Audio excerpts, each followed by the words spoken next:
Hi everybody, welcome to Brelsford Family Homestead. I'm Darcy. Today we're going to be talking about canning and specifically the basics that you'll need to get started. I know it can be a little intimidating with all of the different things out there and also wondering if you can even do this because isn't it super expensive?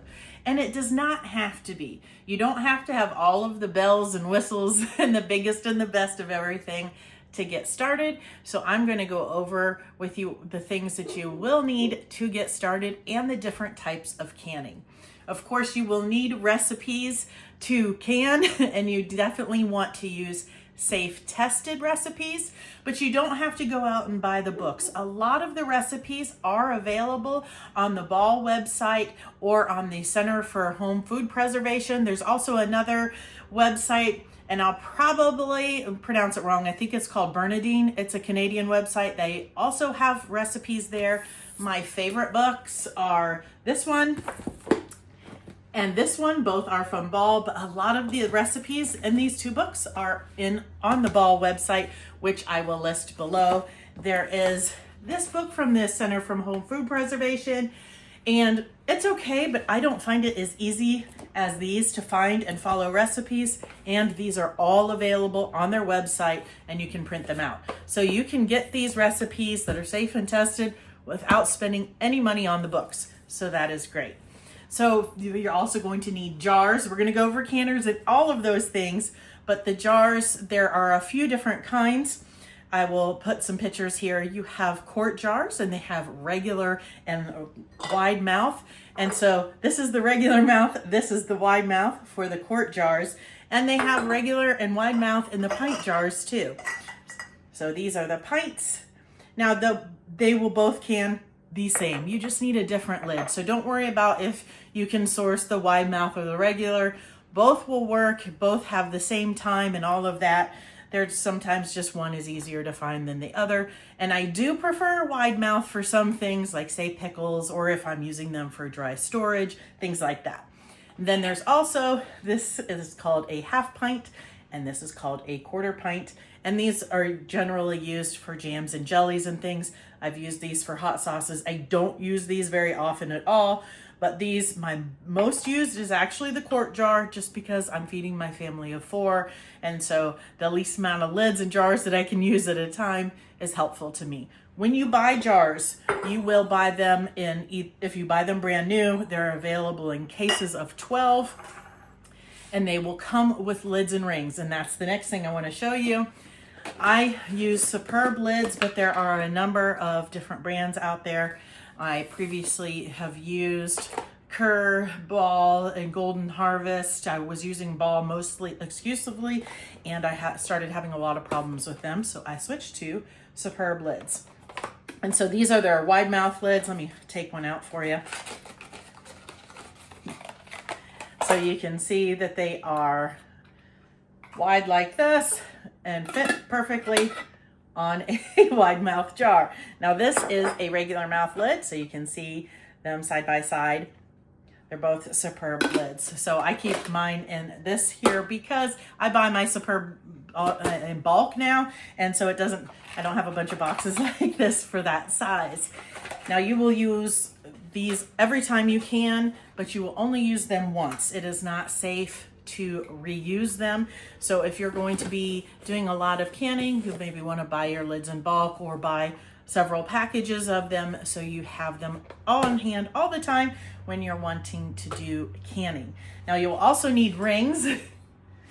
So you don't need this many. This is my wide mouth rings, and I actually have more than this, and I have some regular mouth here, and then I have some in a drawer where I have all my canning things. So you just find what's the best way for you to store yours. I've put them in boxes before. I've put them on strings. It's just somewhere where they're easy access for you. So this is the ring for the regular mouth. Let's get one of the wide mouth out too, so you see the difference. So whichever jar you will want to have these. You can buy these by themselves, or they actually come with some lids. So if they get rusty or anything like that, bent, broken, obviously you need to replace them. If you buy used jars, they don't always come with these. So sometimes you do need to replace them. but I bought new jars so many times that I have more than enough. Now, when you're canning, there is a method of putting these on correctly, and I have a lot of different canning videos. If you'd like to watch them, I'll put a playlist here. But you will just have your lid that will be full of your product. You'll have you'll wash these first, a clean lid. You put that on, and then the ring goes on top of there, and you twist it fingertip tight, and that is how it goes into the canner. When you store them, you take these off, and just this will be on. It'll be canned, so that won't come off. It'll be tight. So for more of that, you can see other videos on how to do that. Building your supply of canning jars can be intimidating and expensive, especially if you're buying brand new. But if you see them and they're a good price, I would just get them and put them aside until you need them. But you could also look on places like Facebook Marketplace, ask friends and family.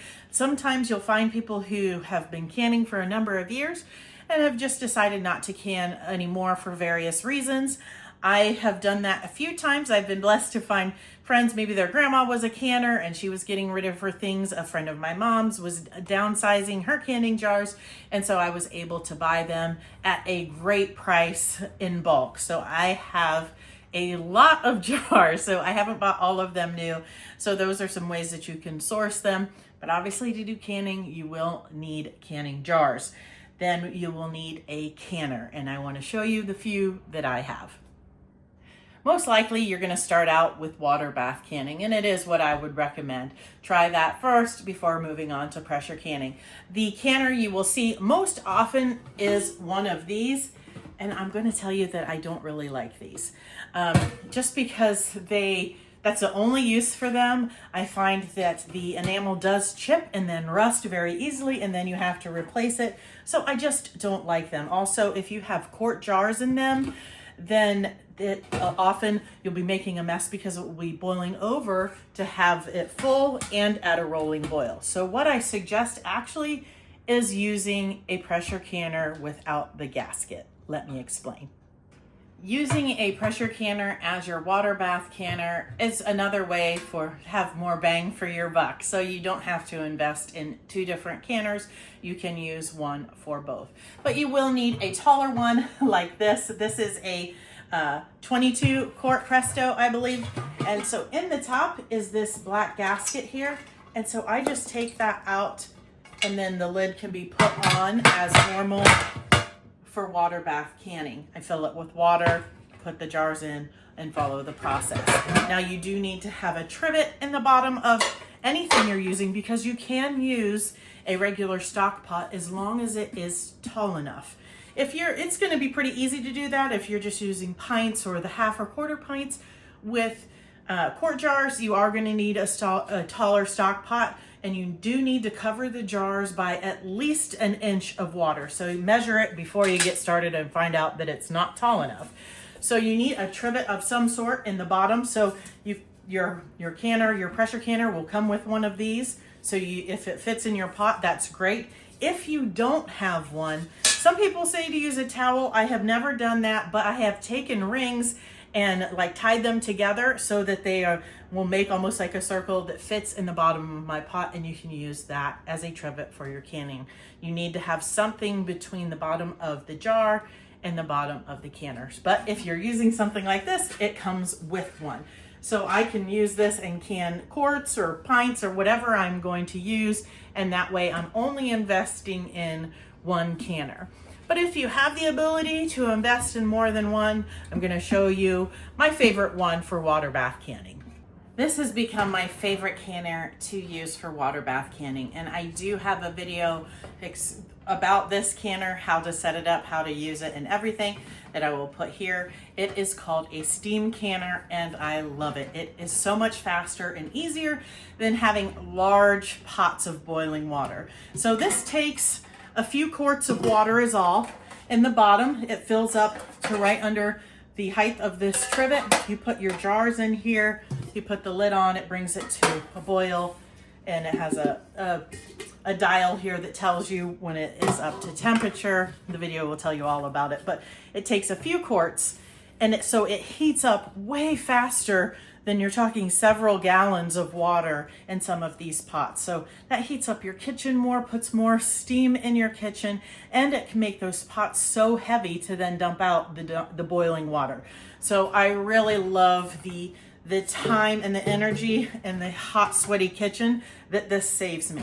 Now, each one of these canners have a different price point.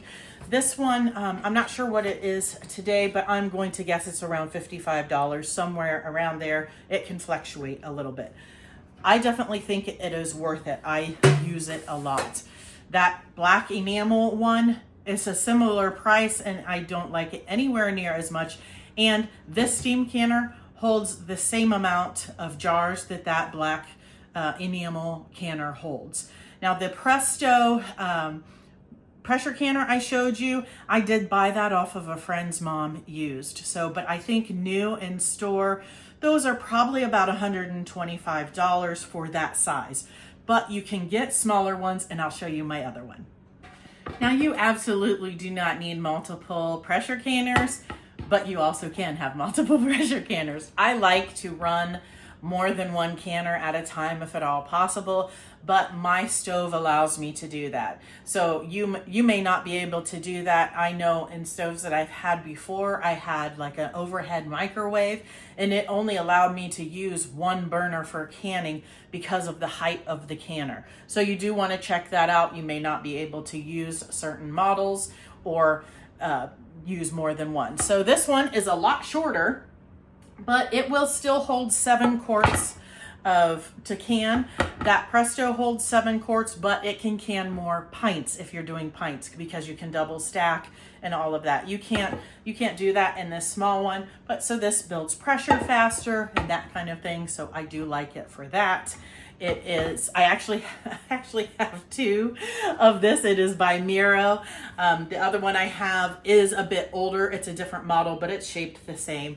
So they just have a weighted gauge of some sort. The older one takes one like this, and it has either 5, 10, or 15 pounds of pressure, depending on your elevation, which is something you will need to know before you start canning. And I would encourage you to Google your address to find out the exact elevation of your property, because it could be different from the city that you live in or by. This particular one has this weight, so it has pieces that you slide on to add weight from 5, 10 to 15. And then this one is for my Presto. It has like little rings that you slide on for the different weights. For my area, I use 10 pounds of pressure with all of my pressure canning. Now, when you're doing any of your canning, there is something else I would suggest that you have on hand. For vinegar, I mean, we probably all have that. You will need it in some recipes, 5% acidity. But for this, it's not for inside the recipe, it's for inside the canner. You can also use cream of tartar. I think that this is more of a old school way of doing it. People would put cream of tartar. It was in all my old canning books. Either one will work, but it's to help not have hard water marks on your jars, because that happens when you're canning. So that's not a necessity, but just a tip in there if you have those on hand. I know sometimes this cream of tartar will be on sale, like buy one, get one, or you buy it for a certain cookie recipe and nothing else calls for this, you can use it in your canning. There's just a couple other items that you will need to get started with your canning. One of those is a canning funnel. Now, you could get by without this, but I tell you, it is a lot easier to not spill things everywhere and get stuff all over your jar if you happen to have one of these. And they do sell small little kits where it'll have this, which is one of the other things you need, and a headspace ruler together. Usually the funnel is plastic. I do have one, but I like this stainless steel one. So it will fit in all of the jar sizes, and it just makes it easier to fill them when you're ready for canning. This is a jar lifter. So when you're putting things sometimes into the canner or pulling it out, you will grab it with this so you don't burn yourself to put it in or out of the canner. These are definitely a must, and they are not expensive. Then you need something to measure your headspace. These can be bought in a number of places if you don't buy one of the kits with all of the things, and it just shows, I don't know if you can tell, it has 1/4 of an inch headspace all the way up to 1 inch. And when you're filling things, you just use that on the edge of the jar there to make sure where the food is the proper headspace that your recipe calls for. And then I just have this chopstick and this spoon that I use most often also, because your recipes, if you're making liquid things, jams, jellies, it'll tell you to debubble them. And so I use this and just stir it up to get the bubbles out. And then I always have this or some type of spoon to take a little of the product out or add a little bit more in, because generally I fill it and it's either a little too much or a little bit lacking. So I can use this to add a little bit more. So none of these things are really expensive. I'm sure you can get the little kits for under $10. I know I lost mine like this and I bought 2 of them, I don't know, for $3 or $4 online. You can use any type of small thing. You can use this even to debubble. I just like to keep it clean. And then any eating spoon, measuring spoon, whatever you got will work. You don't have to spend a lot of money. I forgot that I did not tell you the cost of lids, and that will depend on what kind you are buying and where you're sourcing them, whether it's in a store or it is online. It could be anywhere from, say, around $3.30 for a dozen, all the way up to like $5 and something for a dozen lids, depending on the brand and the location. Every place is going to be marketed different. I can buy the Superb lids in bulk in the Amish area where that is near me, like 13 dozen of them for somewhere in the high $20 range.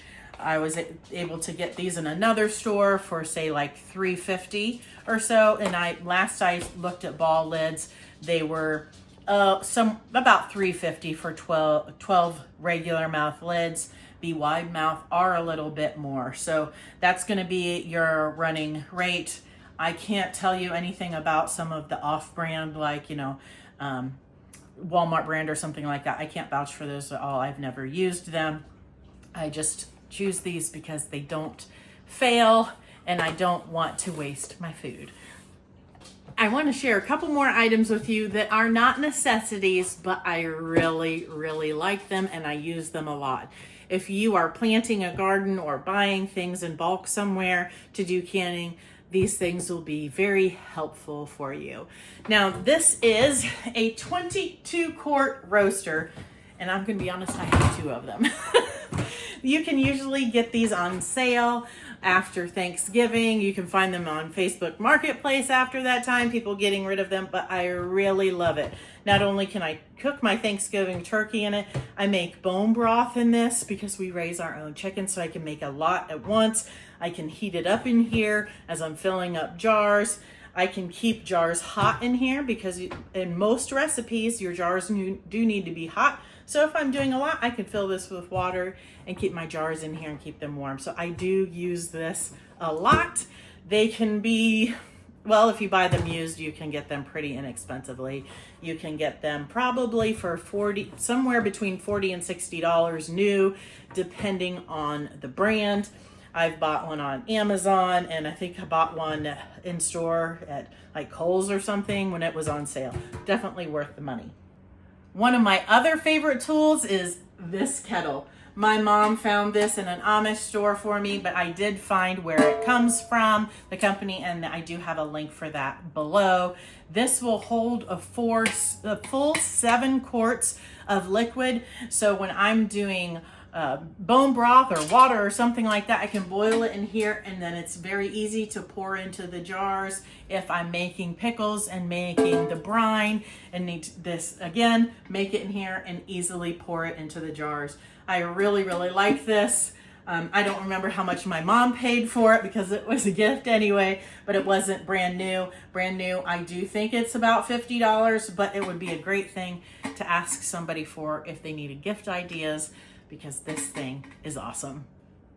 I do want to share with you that you may find 2 other sizes of jars. One is safe for canning and one is not. One is not one that you will find often, but I am seeing more of them available. There's another company making them, and it is 1.5 pints. So it's somewhere between the pint and the quart. I like to drink drinks out of this one. But if you're going to can in this, I haven't actually seen a recipe that calls for this size jar. So it would have to be something that calls for a quart jar and you follow the quart timing. You can't go from a pint jar to this. So that's something to know, that if a recipe says you have to use a half pint jar, then you can't use anything bigger, only smaller. So it would be a half pint or quarter pint, and you always follow the maximum time for that. If you're canning in pints, you still follow the quart if that is what the recipe says. The other size that you may see, they will have regular and wide mouth. I think wide mouth is the thing you will find the most now, but that is half-gallon jars, and they are not meant for canning. So you're going to be hard pressed to find a canner they would fit into anyway, but you don't need these for canning. I use them for dry storage. When I'm milking goats, I do store milk in them in the fridge, but these are not for canning. So you're just going to have quarts, pints, half pints, and quarter pints, and then either regular or wide mouth, depending on what you buy. A lot of these items are buy once and keep forever, so you don't have to keep buying them over and over. So yes, there is some initial investment, but it does not have to be huge. You know, like I said, you could buy a pressure canner and use it for water bath canning and pressure canning, so you just have that one. That also helps if you're low on space. But if you can have like the steam canner and the pressure canner, that would be awesome. But you could get started with water bath canning with just really using what you have on hand and the investment of the lids and the jars if you don't already have jars. Like I said, you can use a stock pot. You could easily get everything that you need and brand new to get started with a small project for $150 to have brand new jars, to have a brand new canner, to have the rings and lids and all of those kinds of things. So it doesn't have to be a huge investment. I understand that's not pennies, but it's not huge compared to how much food you'll be able to preserve and use it year after year after year. I hope this has been helpful for you to see what you would need, the basics, the equipment that you can use, that you should use, and I hope that you will start canning. I have a lot of different canning videos I'd love for you to check out. I always post safe, tested recipes that are from safe, trusted sources, so you can be sure that you and your family and loved ones are safe with what you're eating. I hope you'll check them out, and until next time, God bless.